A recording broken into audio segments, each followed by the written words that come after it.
Look, I all know we love South Africa, Buffett. I all know we adore it, but you gotta admit, there's some pretty horrible places to live in South Africa. There are some places you wouldn't pay me $1,000,000 to live in. I'll be like, nah fam, I'm good. And as someone who hasn't left his province since I was born, I was like, you know what? Let me put my prejudices in and judge these places I've never even visited, let alone lived in South Africa. And if any of these places I mentioned you once lived in or you grew up in, I'm sorry, that's just how it is.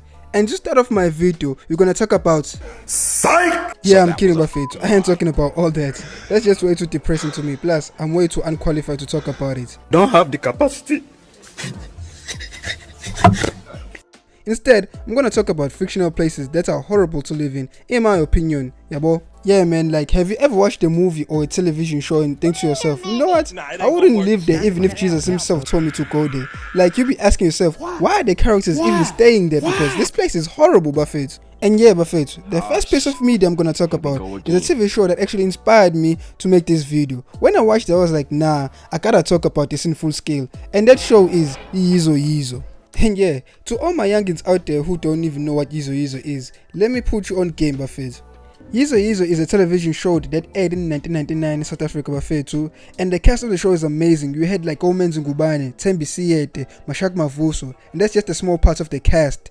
And the show surrounds a group of students who live in a township in Johannesburg and the struggles that they go through, specifically the struggles they go through in their school, which is something I'm going to talk about thoroughly because the school they went to is Buffett. Nah, their school is horrible place to live in. So yeah, the first incident I'm gonna mention in this story about Fethu in Yizo is the end of the school term bash. So like boom, it's the end of the term, right? The exams are done, the vibes are vibing, and the kids are happy about Fethu. And because of this, the school decides to throw a bash for them. So I'm like, as a viewer, I'm thinking to myself, there's probably gonna be like dancing and music and maybe a bit of alcohol because like kids are gonna be kids. But nah, these guys they decide to burn and vandalize their own school. But Fethu, their own school, not the principal's car, maybe like, but nah, their own classrooms, they decide to burn them. Like throughout this whole scene, I'm thinking to myself, why would you do this? Guys, public schools in the hood already have no money, like zero, negative, cool be, but y'all said, nah, let's make the two a minors. And you know the government is slow as fuck when they have to fix these schools. You will graduate before they fix these classrooms.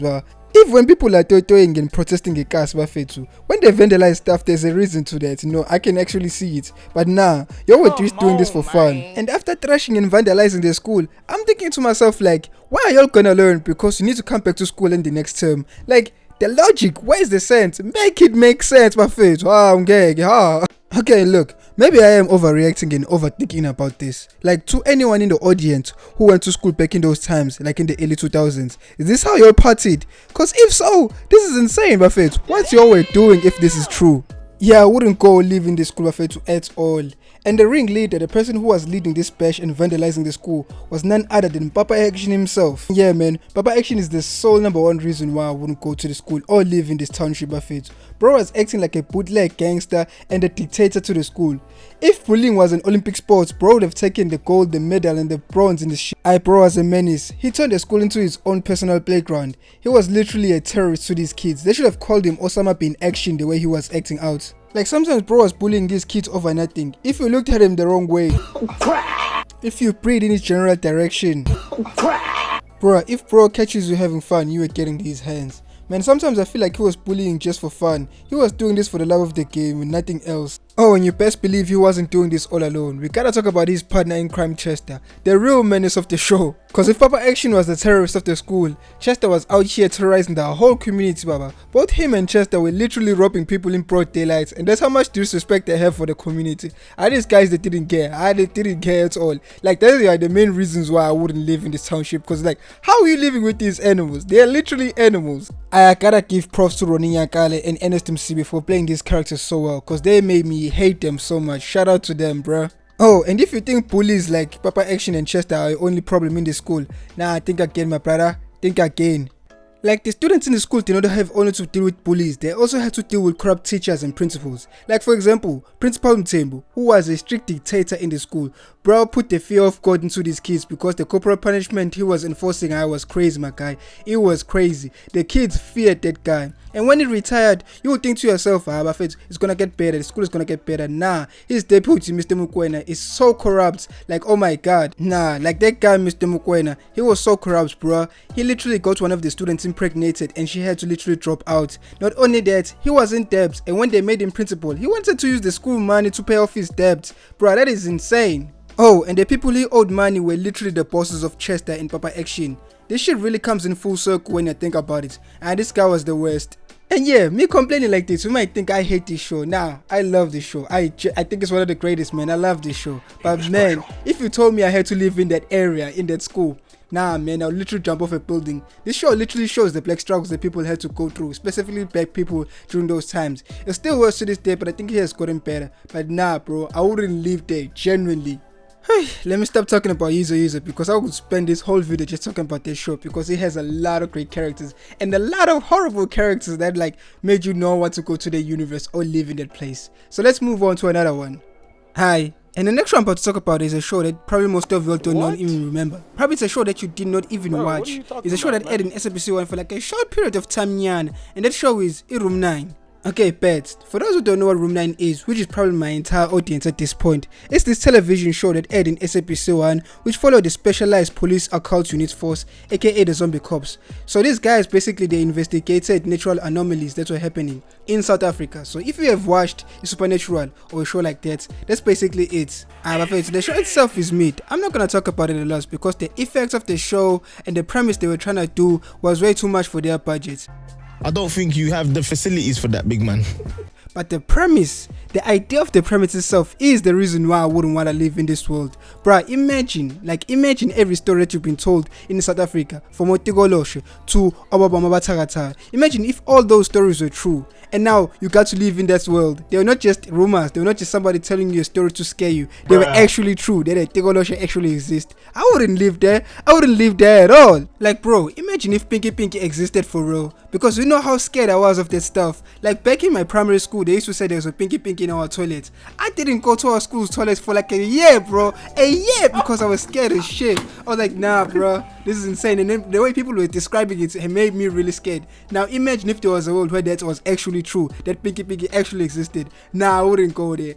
And yeah, Pinky wasn't even the worst of my problems back in the day. I remember when people used to scare me and talk about witchcraft stories. Like, we all know that one gogo or one elder person in your community, like Asbafet, who is always suspected of witchcraft. And they said she rides in the back of a baboon, which always perplexed me because a baboon is not that big for someone to ride on top of. But hey, I digress. So that shit scared me because they say if you do something wrong, that gogo will curse you, bruh. She will curse you for real. Bruh. In Room 9, all of these things are true. They're not just a rumor or hearsay. They actually happen. And to me, that is scary as hell. I wouldn't live in that universe. I'd be like, God has cursed me to put me in this type of universe. And in our real world, I don't believe in these things. I don't believe in witchcraft. I don't believe in Tigoloshe. I've never seen a Tigoloshe, so I'm not gonna tell that shit is real. So yeah, that's just me and my opinion. So yeah, I wouldn't live in Room 9 at all. That is the worst place to live in. I'd be like, nah, you gotta deal with taxes, imjol, and everything else. On top of that, I gotta deal with Tigoloshe and Gako's witchcrafting. No. Okay, let me transition off from Room 9 and talk about my last two shows that I gotta mention in this video. And that is Isibaya and In the Queen. You see, the reason why I even combine both of these shows is because they have one similar problem that I have a problem with, and that is gun violence. You see, I live in a very gun heavy place. A pretty horrible place, but I love it, it's my hood. But man, these shows take that gun violence into a T. I already live in South Africa, that's my reality. But these shows it goes beyond that. Okay, firstly I'm gonna talk about Isibaya. You see, Isibaya is about these two feuding families, these taxi families, the Zungus and the Dlovos, who are always fighting over power, money and land basically. It's like South African's version of a Godfather if you think about it, but with quantum level beef. And then nyabazi how taxi drivers are, nyabazi how makers are. Those guys are already disrespectful enough, but you take that and put it in them into Isibaya, you empty it to 100, and that's how the show is. And that's very dangerous for anyone living near them. And the one specific place I wouldn't live in Isibaya, the one place is the Zungu household. I would never live in that household because bro, that house was a permanent war zone. If that house was an Airbnb, the listing will say, beautiful home in the valley, spacious rooms, traditional decor, bullets in every wall. FBI, open up! I know, bro. Like every 2 weeks there are enemies we pulling up with AK-47s. You'll be chilling in your lounge, drinking tea, and then bam bam, suddenly you're in an action movie you didn't even audition for. Oh, and we can't forget the time they turned Uzungu, one of the main characters, into Umkhov. Umkhov bafethu. You know in how in most shows the worst thing your enemies can do is kill you. Nah, my enemies are say nah, that is too simple for this guy. Let's turn him into an undead servant. Imagine waking up and realizing you're a zombie Uber driver for your worst enemy. Nah bruh, I am out. Look, and the worst thing they done on the show, I will never forgive them. They will never forgive them. They killed my beloved. Oh, my sweet beloved Tande Wafet. My heart was broken. My heart was broken when they shot her. I was like, bruh, why would you do this? R.I.P. to Tande, you always be loved. Oh man, okay, look, let me lock in. Let me stop simping and lock in and finish this video. Hey, okay. The last show I'm going to talk about is the Queen, obviously, Buffett.